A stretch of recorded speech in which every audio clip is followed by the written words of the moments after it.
A paz do Senhor a todos. Este é o canal Semeando a Palavra. Vamos a mais uma mensagem da Palavra do Senhor, mas eu também, mais uma vez, insisto com você, não esquece de deixar o seu like, não esquece de deixar o seu comentário, que é muito importante. Se inscreva no canal se você não é inscrito, e toda vez que tiver um vídeo novo, você vai ser avisado pela plataforma. E compartilhe com todos os seus contatos, redes sociais, com todas as pessoas que você conhece, que você vai estar nos ajudando a semear a palavra de Deus. Nós queremos semear essa palavra não somente na nossa cidade, mas queremos alcançar as fronteiras do nosso país e quem sabe também não chegar no exterior. Quem sabe a gente não consegue aí, irmãos queridos que estão aí em outros países, na Europa, na Ásia, na Oceania, e poder alcançar a vida deles com essa palavra. Então fica aí o meu pedido para você. Nós vamos agora a uma breve vinheta, logo em seguida estaremos dando início a mais uma mensagem. Aguarde aí só um minutinho.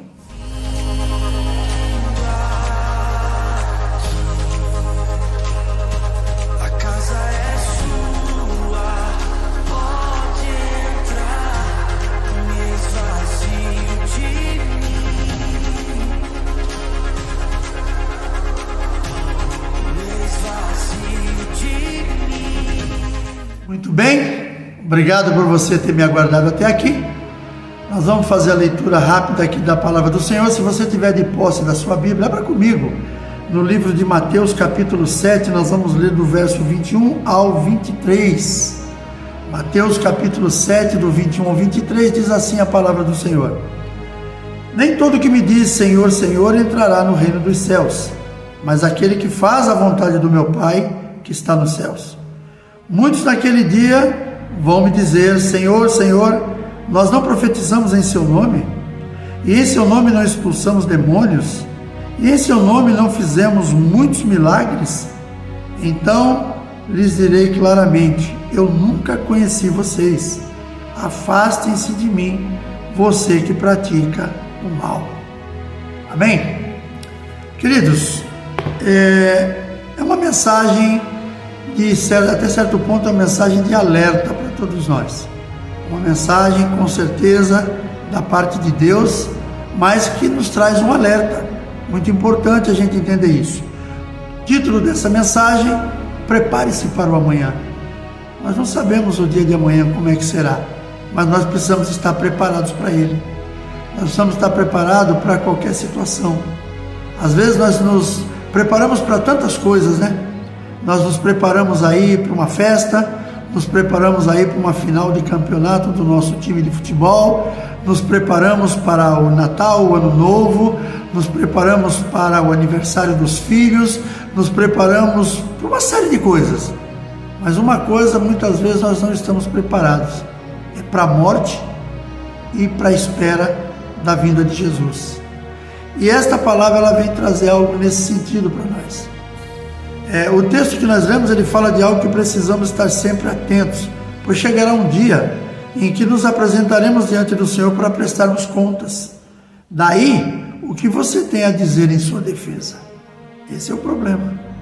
O que eu tenho a dizer em minha defesa quando o Senhor voltar? E a palavra diz que lá está escrito no livro de Romanos 14, 12, que um dia todos nós haveremos de prestar contas a Deus daquilo que fizemos. Então não tem aquele que vai dizer, não, eu não preciso. Não, todos nós vamos passar. Eu acredito na Bíblia, eu acredito na palavra de Deus, e a palavra de Deus diz isso para mim, que um dia todos haveremos de prestar contas a Deus daquilo que fizemos, bom ou ruim. Lembrando que se você fez coisas boas, elas serão creditadas para você. E você, sendo uma pessoa que tem teu nome escrito no livro da vida, essas coisas boas serão colocadas para você como galardão. Agora, se você não tem o seu nome escrito no livro da vida, as coisas boas serão creditadas para você? Eu creio que sim, mas você não vai ser julgado pelas coisas boas, mas sim pelas coisas erradas. Então nós precisamos tomar cuidado com a forma como nós esperamos a volta de Jesus. Nós não podemos esperar a volta de Jesus dispersos, achando que em qualquer momento, quando ele chegar, está tudo bem. Como está a sua vida nesse tempo? como está a minha vida nesse tempo.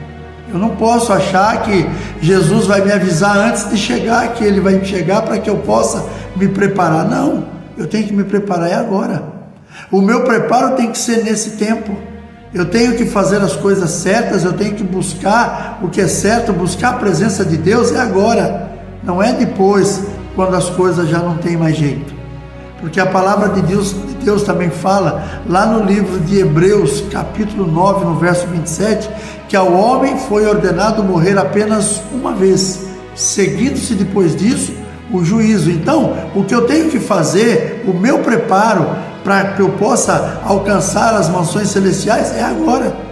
Não é quando estiver no fim da minha vida. Quem é que sabe como é que vai morrer e quando? Ninguém sabe isso. O Senhor não deixou isso para ninguém. Até mesmo, inclusive a volta de Jesus, somente o Pai tem esse controle. Então nós precisamos tomar um certo cuidado.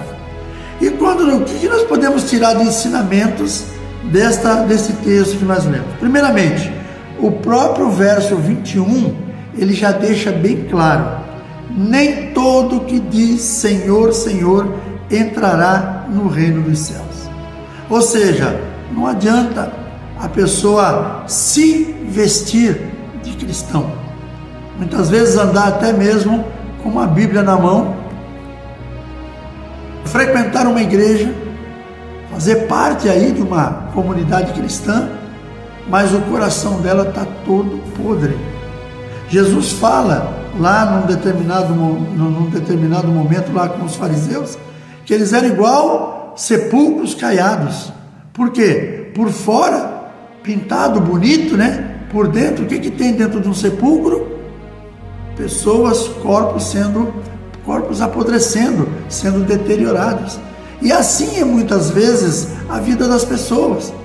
Eu não trago aqui de forma nenhuma julgamento para ninguém, porque para mim julgar, eu tenho que julgar primeiramente a mim.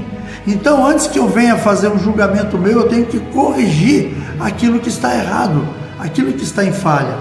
Então, fica aí o alerta para todos nós.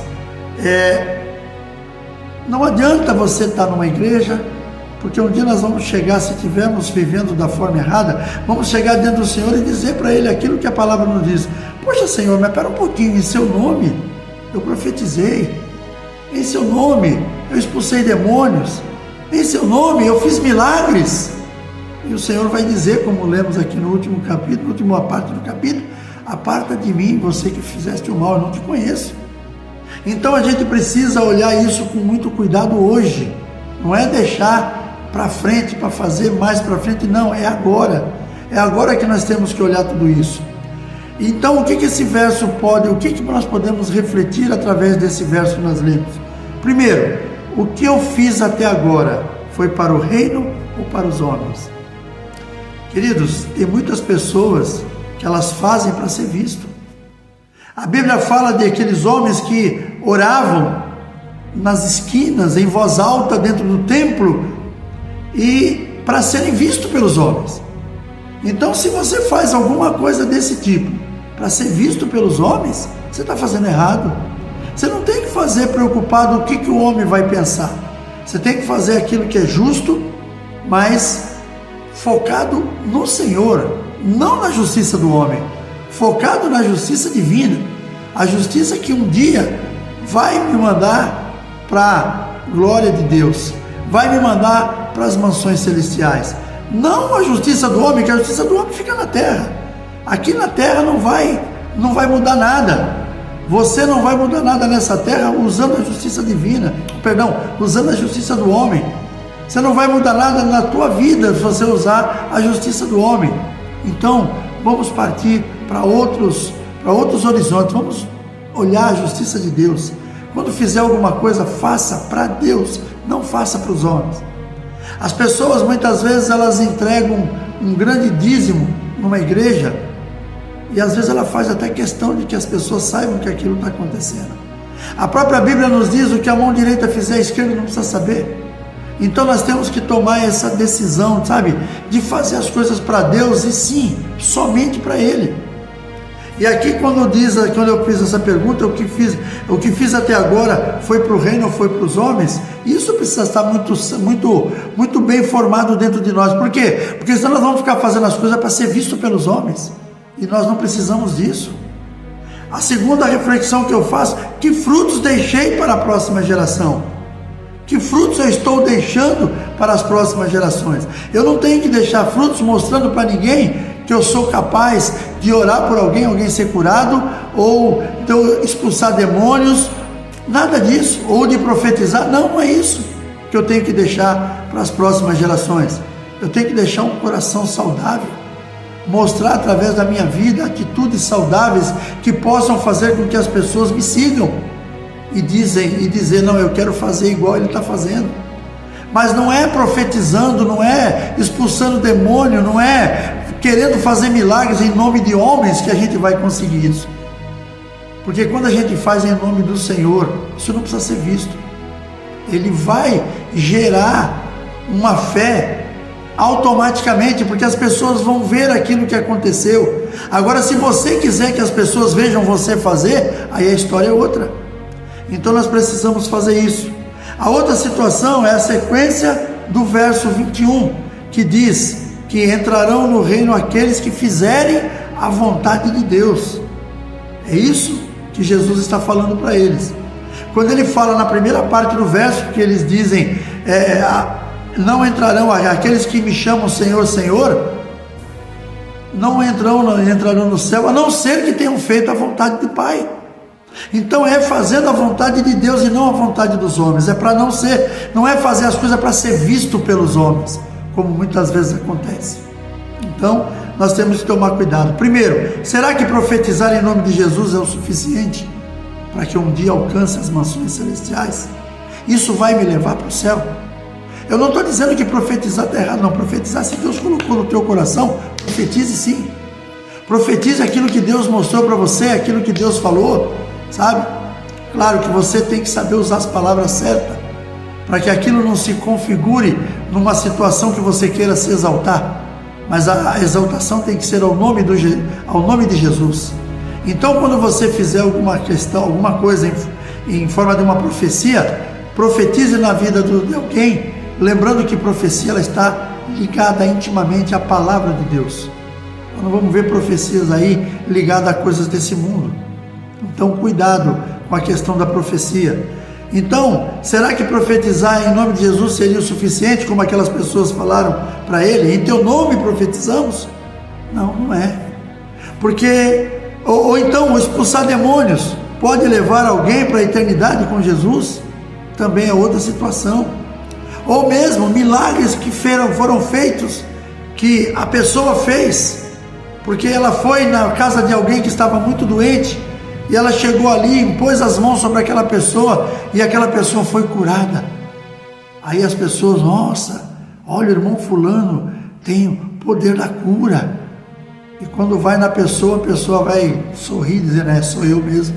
É capaz dela falar uma bobagem, como um grande pregador do passado falou, quando ele, dentro de um estádio de futebol, numa grande cruzada, ele estava usando o estádio de futebol, e ele, quando ele abriu a porta ou a janela, não sei, que ele olhou para dentro do estádio, o estádio estava hiperlotado, estava abarrotado de gente, e ele, momentos antes de entrar, ele viu aquilo.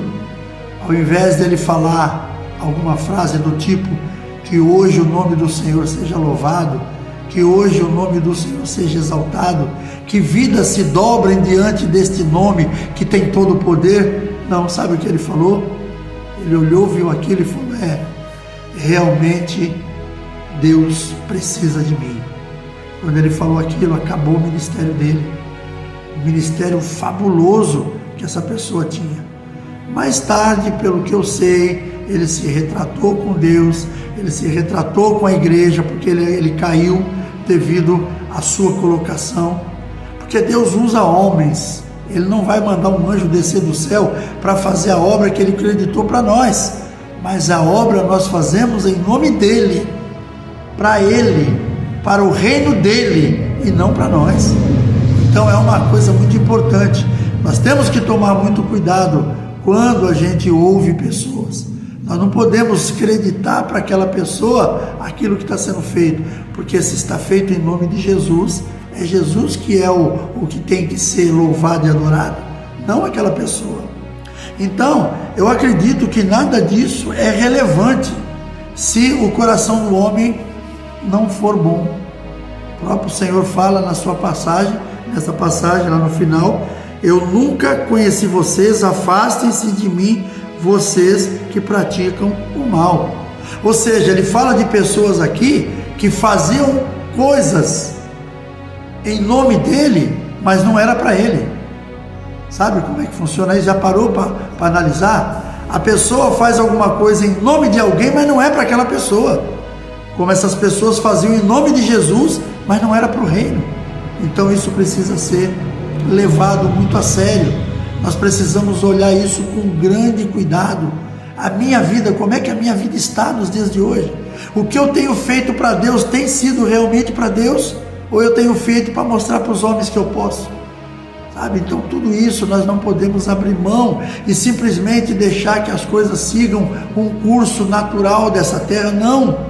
Temos que fazer tudo que tem que ser feito em nome e para o reino de Deus, em nome de Jesus e para o reino de Deus.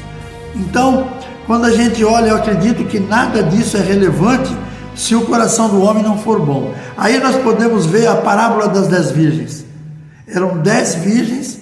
Quando fala de 10 virgens, isso aí está no capítulo 25 de Mateus, a partir do verso 1, acho que até o 12 ou 13, fala de 10 virgens, ou seja, eram 10 crentes. Se a gente traduzir para os nossos dias, eram 10 pessoas que estavam na igreja. As 10 pessoas carregavam, essas 10 virgens carregavam suas lamparinas. Essas lamparinas continham azeite. O azeite, o que é? Para nós ela representa a presença do Espírito Santo em nossa vida. E essas moças estavam ali preparadas para esperar o noivo. Porém 5 delas eram imprudentes. E elas não levaram azeite de reserva. O que pode ser esse azeite de reserva? Dispersão, incredulidade. A falta desse azeite é tudo isso. Então, essas pessoas não levaram azeite de reserva, ou seja, elas eram um tanto incrédulas, eram um tanto dispersas, mesmo sabendo que o noivo estava para chegar, elas foram talvez com aquele pensamento: e se ele não vir, não tem problema, eu volto para casa. E às vezes as pessoas fazem isso quando fazem para Deus. As outras 5 não. As outras 5 estavam preparadas. Além do azeite que estava queimando nas suas lamparinas, ainda tinha um azeite de reserva. E o azeite de reserva o que é? É você buscar o Senhor. É você estar fazendo a vontade de Deus. É você participar de todas as coisas que a palavra de Deus te ensina. Você faz parte do ministério, seja uma pessoa ativa lá dentro.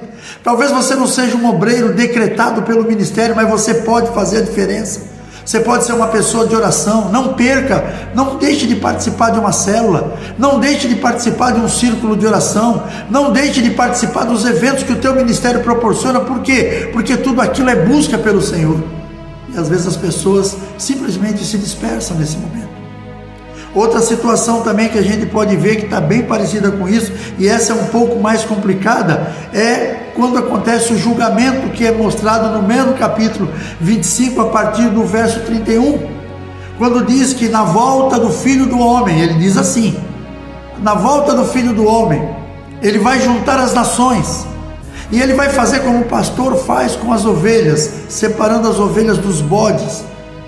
E aí é onde ele diz para aqueles que estão à direita dele: estive doente, foste me visitar, tive fome, me deste de comer, tive sede, me deste de beber. Uma sequência de situações assim, e lá ele fala: entra para o gozo do teu Senhor. E aquelas pessoas perguntaram para ele: quando foi que nós vimos isso? Que nós não lembramos disso. Aí o Senhor fala: quando fizestes isto a um dos meus pequeninos, vocês fizeram para mim. Aí a gente entra na questão da bondade do coração, porque tem pessoas que elas estão muitas vezes dentro de uma igreja, elas querem fazer a obra de Deus, querem mostrar para as pessoas que elas têm poder que foi recebido do Senhor, não sei o que elas pensam, só que na hora que elas precisam ser boas com alguém, elas não são. Criticam as pessoas, não sabem ajudar ninguém, não participam de nada. Aonde está Cristo na vida dessa pessoa? Aonde está Cristo vivendo na vida? Aonde está a semelhança entre nós e Ele? Se nós fazemos as coisas desse jeito. Então tudo isso precisa ser muito bem, sabe? Nós precisamos ver muito bem isso. Nós temos que ver tudo isso, é relevante na nossa vida. O que eu tenho feito para o Senhor, eu tenho feito para Ele ou para o homem, sabe? Tudo isso, quem são as pessoas, quem é o legado que eu estou deixando, quem está me seguindo. Então tudo isso precisa ser visto com muito cuidado. A gente precisa olhar isso com muito carinho, com muito amor. Por quê? Porque senão vai chegar aquele grande dia em que o Senhor vai descer as nuvens, vai chamar a sua igreja e aqueles que não praticaram a bondade, que não praticaram as coisas em nome do Senhor, para o Senhor, podem ter que eles fiquem para trás. E aí, eu não quero nem entrar no mérito agora, porque existem outras mensagens que a gente fala sobre o assunto. Como conclusão, precisamos fazer a obra do Senhor com muito amor e dedicação, mas não esqueça que a motivação que você tem para essa obra vai te levar para o céu ou para o inferno. Depende da motivação que você tem. Se a motivação que você tem é o nome de Jesus para Jesus, ótimo. Agora, se a motivação que você tem é em nome de Jesus para os homens ou para você mesmo, cuidado. Cuidado, porque essas coisas são muito complicadas se a gente não tomar o cuidado necessário. Eu espero que você possa fazer um bom uso dessa mensagem. Eu sei que não é uma mensagem das mais gostosas de se assistir, de se ouvir, porque a gente fala, que eu falo aqui algumas verdades que estão dentro da palavra de Deus e que muitas vezes as pessoas não querem ouvir. Às vezes é mais difícil, né? Quando eu percebo isso, quando eu trago na igreja onde Deus me colocou, eu trago algumas mensagens assim um pouco mais ácidas, um pouco mais salgadas. Eu percebo no rosto das pessoas que acho que aquela palavra começa a entrar no coração e na mente, a pessoa começa a ver um filme e elas ficam sem ação. Quando você traz aquela palavra de alegria, de incentivo, de bênção, você escuta glória a Deus e aleluia toda hora. É bom isso, é muito bom, é glorificando a Deus, porque nós trazemos mensagens que falam do amor de Deus, da bondade de Deus, das misericórdias do Senhor, e isso tem que ser louvado e adorado mesmo, tem que ser glorificado. Mas quando a gente fala sobre a justiça de Deus, aí as pessoas ficam um pouco mais presas ali, dentro nos bancos da igreja, um pouco preocupada. A intenção não é deixar ninguém preocupado, mas é despertar um alerta no coração de cada um, porque vai chegar esse dia, e quando esse dia chegar, não importa onde você esteja, nem como você esteja, aquilo que você tiver que prestar conta, você vai ter. E aí, eu espero que ninguém ouça isso que a Bíblia ensina. Você me chama de Senhor, Senhor, mas Ele dizer, não te conheço. Então, cuidado, todo cuidado é pouco. Vamos seguir em frente, caminhando com o Senhor, mas buscando da maneira correta. Eu quero orar com você agora, feche seus olhos. Pai, em nome de Jesus, eu quero te louvar e te agradecer por esta mensagem e por todos aqueles que junto comigo estão compartilhando. Que o Senhor venha derramar do teu bálsamo sobre cada vida, sobre cada um que compartilhar essa mensagem, que puder assistir esta mensagem. Que a bênção do Senhor seja derramada do alto da cabeça até a planta dos pés. Que cada um de nós possamos ser instrumentos para fazer a tua vontade. Que tudo seja para a glória do teu nome. Te louvo neste dia e te agradeço no nome de Jesus. Amém. Obrigado por você estar aqui até agora. Um forte abraço, um grande beijo no coração e até o próximo vídeo, permitindo Deus.